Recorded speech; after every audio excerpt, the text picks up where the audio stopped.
विवाह आणि कौटुंबिक संबंध या विषयावरील वस्तुनिष्ठ प्रश्नांपैकी पहिला प्रश्न आहे, कुटुंब कोणत्या प्रकारची संस्था आहे? तर त्यावरील पर्याय आहे सामाजिक, नैतिक, शारीरिक आणि औद्योगिक. तर याचं उत्तर आहे सामाजिक. तर कुटुंब एक प्रकारची सामाजिक संस्था आहे. दुसरा प्रश्न आहे, कुटुंबाचे जैविक कार्य म्हणजे काय? तर पर्याय आहे पैसा कमवणे, कुटुंबातील सदस्यांचे संरक्षण करणे, बालकांना जन्माला घालणे आणि बालकांना शिकवणे.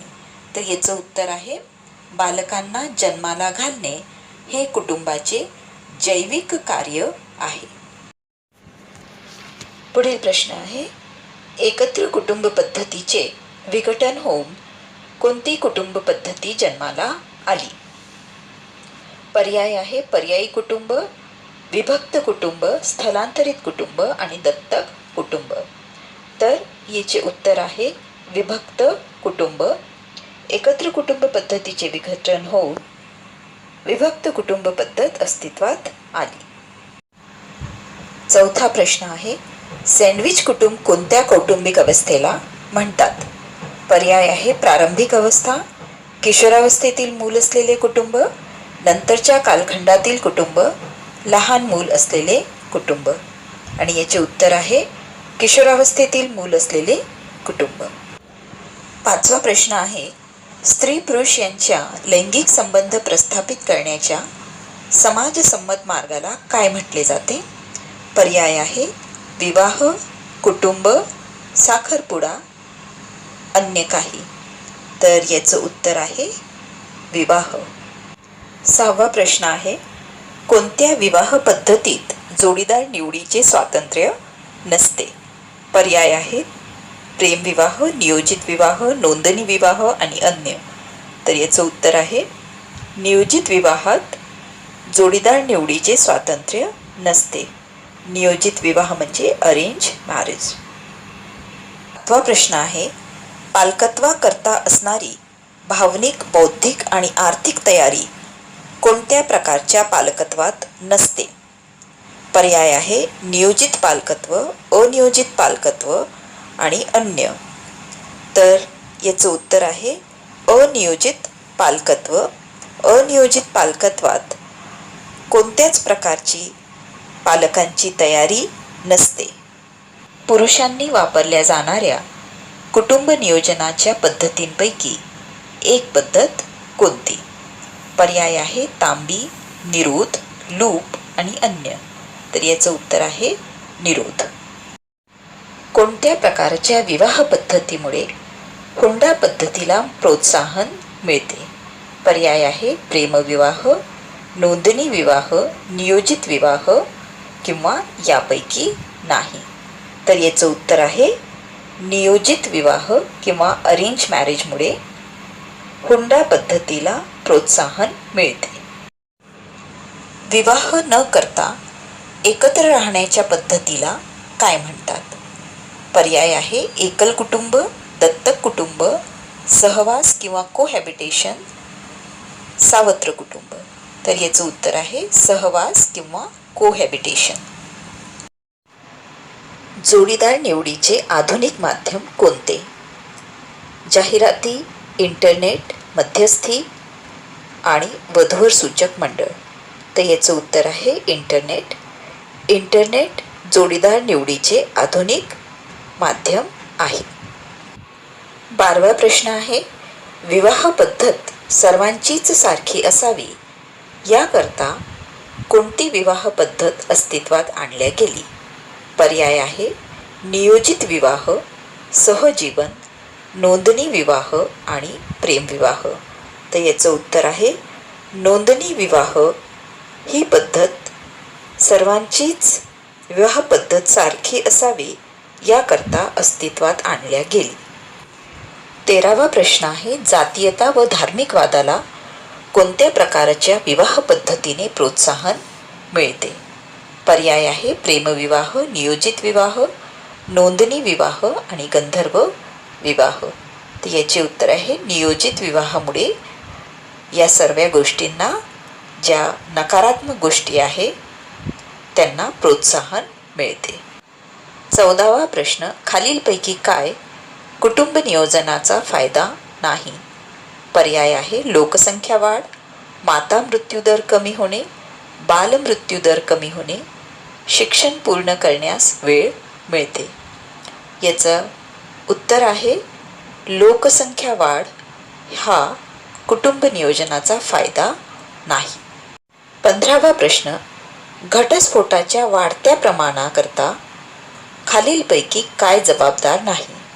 कौटुंबिक हिंसाचार, आर्थिक समस्या, विवाहपूर्व सल्ला व मार्गदर्शन आणि वादविवाद. तर याचं उत्तर आहे विवाहपूर्व सल्ला व मार्गदर्शन घटस्फोटाकरता जबाबदार नाही. खालीलपैकी काय पर्यायी कुटुंबाचे उदाहरण नाही? एकल पालकत्व, दत्तक कुटुंब, सावत्र कुटुंब, विभक्त कुटुंब.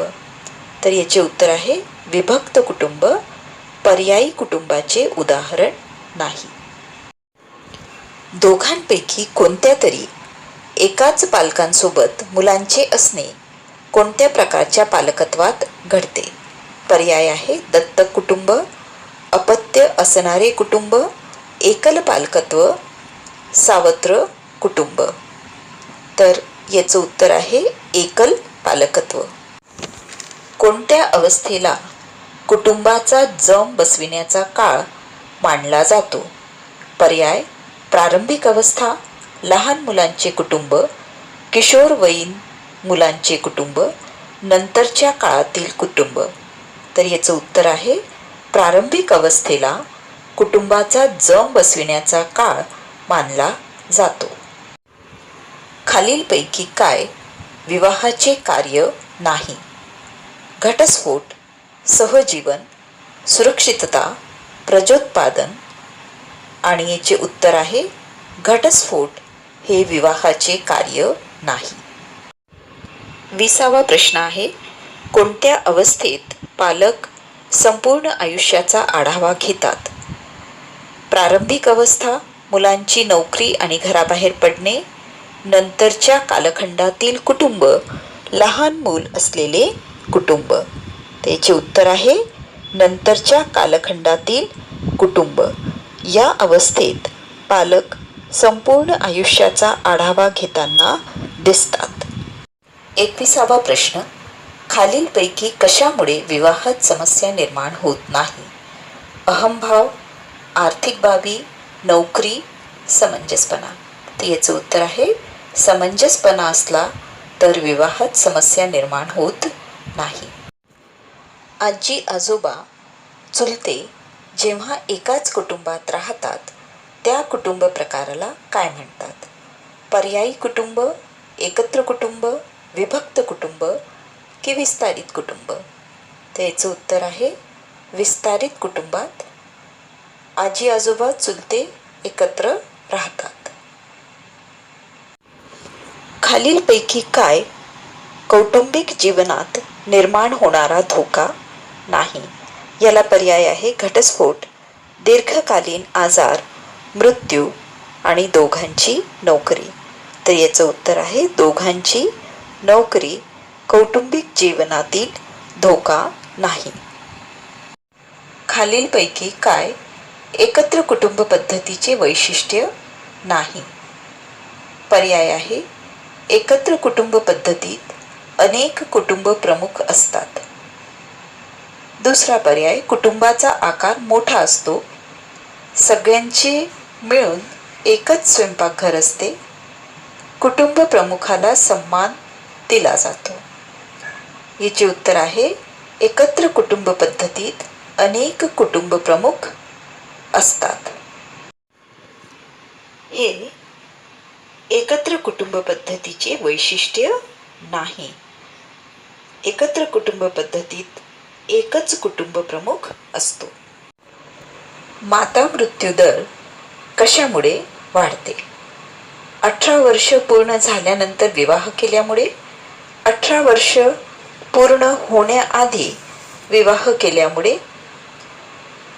शिक्षण प्राप्त केल्यामुळे, स्त्रियांच्या नोकरी करण्यामुळे. तर याचं उत्तर आहे 18 वर्ष पूर्ण होण्याच्या आधी विवाह केल्यामुळे माता मृत्यू दर वाढते. 25वा प्रश्न आहे, आंतरजातीय विवाह कोणत्या विवाह प्रकारात शक्य आहे? प्रेमविवाह, नियोजित विवाह, सामूहिक विवाह किंवा अन्य? याचं उत्तर आहे प्रेमविवाहात आंतरजातीय विवाह शक्य आहे. पुढील प्रश्न, खालीलपैकी कशामुळे कौटुंबिक जीवनात आनंद निर्माण होतो? नातेवाईकांमुळे, पाहुणे आल्यामुळे, किशोरवयीन मुलांमुळे, बालकाच्या जन्मामुळे? ते याचे उत्तर आहे बालकाच्या जन्मामुळे कौटुंबिक जीवनात आनंद निर्माण होतो. खालीलपैकी काय सावत्र कुटुंबाचे उदाहरण आहे? विधवा मातेद्वारा बालकांचे संगोपन, 2 भावंडांचे एकत्र राहणे, विवाहित दाम्पत्य त्यांच्या पूर्वीच्या लग्नापासून जी मुलं झालेली आहेत त्यांचे संगोपन करताना विवाह न करता बालकांचे संगोपन करणे. तर याचं उत्तर आहे विवाहित दाम्पत्य त्यांच्या पूर्वीच्या लग्नापासून जी मुलं झालेली आहेत त्यांचे संगोपन करताना. मुलांच्या विकासाकरता काय आवश्यक आहे? दवाखाने, दुकानं, समाज, कुटुंब? त्याचं उत्तर आहे मुलांच्या विकासाकरता कुटुंब आवश्यक आहे. 30वा प्रश्न, लग्नाच्या वेळेस मुलाचे वय किती असावे? 18 वर्ष, 21 वर्ष, 16 वर्ष किंवा यापैकी नाही? तर याचं उत्तर आहे लग्नाच्या वेळेस मुलाचे वय 21 वर्ष किंवा त्यापेक्षा जास्त असावे.